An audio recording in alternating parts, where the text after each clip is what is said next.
We're probably not going to be short of films about AI anytime soon, are we? No, it's a more relevant topic than ever, of course. What I regularly find troubling, though, and I've had this issue long before the anxiety-inducing discourse brought about by ChatGPT and its ilk, is how literally we all seem to take stories about sentient machines. It's nothing new or exclusive to this subgenre, missing the subtextual forest for the textual trees. But it's perhaps all the more disheartening the more AI becomes a constant talking point.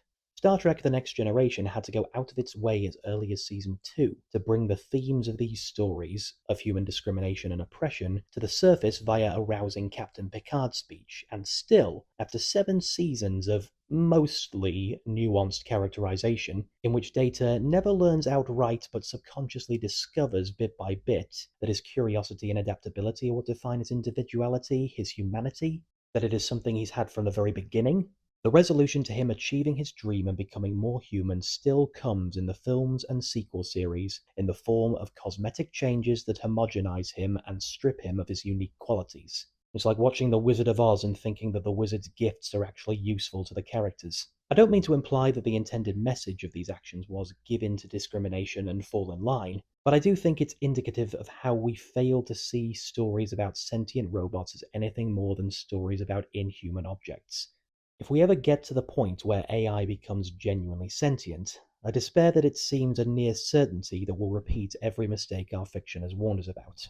But we can only hope to keep trying, and DreamWorks and director Chris Sanders have decided that what the genre needs is children's tears. Oh, who am I kidding? Adult tears as well. Roz's journey is pretty Data-like, in the sense that her outright sophistication as an advanced robot drives her beyond any notion of limited parameters once she's stranded in this unfamiliar landscape of the great outdoors. She learns, therefore she adapts. She sets goals and priorities, therefore she learns to value. Her tasks require unique interactions that force a specific approach and engagement with every individual, something it seems that she and every other robot are not designed for, and therefore she learns to love.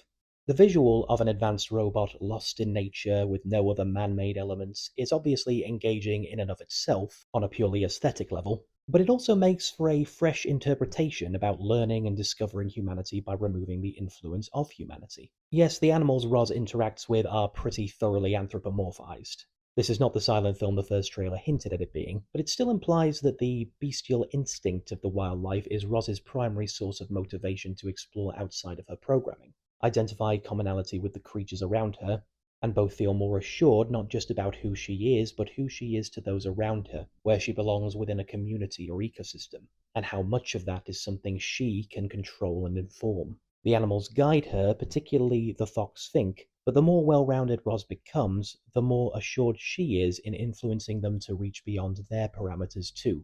No better way to truly assert your character's specific humanity and independence, it would seem, than getting rid of any humans.